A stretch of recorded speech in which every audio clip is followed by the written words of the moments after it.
What in the world is it like coaching these days, Dan? Well, number one, it's awesome. Okay.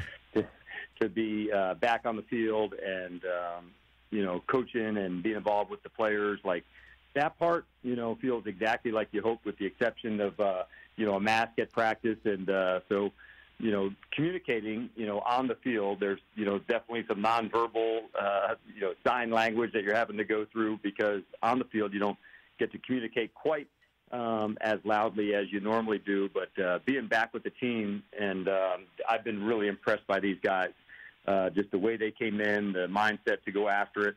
So it's been good, man, to get back into it. The inside the building, yes, Rich, is probably the biggest adjustments, not on the field, but the preparation to go play ball. And I think these guys are showing they're earning the right to play by doing the right things, making the right choices. We're continuing as an NFL to small percentage of positive tests. So it takes a lot of work, it's going to take a lot of discipline by everybody. But, I think we're all showing like we're all committed to getting it done. And we all want to be a part of it so damn bad that we're, want to say this is how we got to go to play ball and get it right, and then we're down for it. Yeah, in a normal year, Coach, you'd be talking about trimming your roster down and having a final preseason game coming up next week, Yep. Getting ready for the, if you will, dress rehearsal, third preseason week. And then the final week, as I mentioned, next week would be for people trying to make that 53-man roster. How do you make these evaluations currently? Yeah, you're right. I think what us, and I'm sure other coaches as well, you try to create some mock games just to make as much game-like environment as you can, Rich. There's nothing that will, replace that, but at least you can, create some spaces and some moments to do that in drill work and at practice. All right, coaches on the sideline, and then just seeing if you can almost set up some moments to see some matchups that you'd like to see, this receiver and this DB, this defensive end and the tackle, to see them really at their best and the things that we need to find out about. What roles for players, a lot of that comes, in times for the preseason games, especially for the newest players, to say, okay, what unique stuff can this guy bring to the team?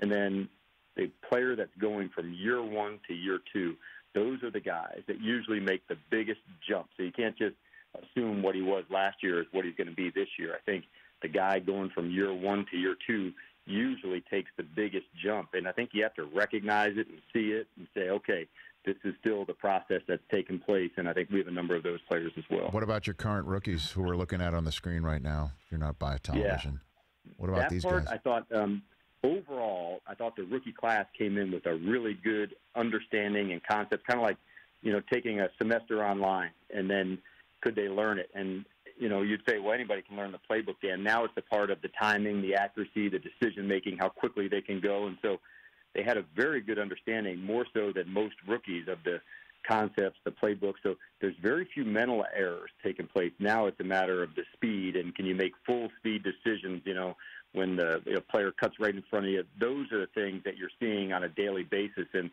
we just try to make as much of the evaluations as you can. And for the rookies specifically, don't try to play perfect. Right now, try to play fast, because you don't want to show, hesitancy in your game. And so can they show they can play fast? Because the mistakes, those are things we can coach our way through. But you want to make sure a player doesn't take on too much, Rich, because that can slow a young guy down, where they're just uncertain and not really letting it rip.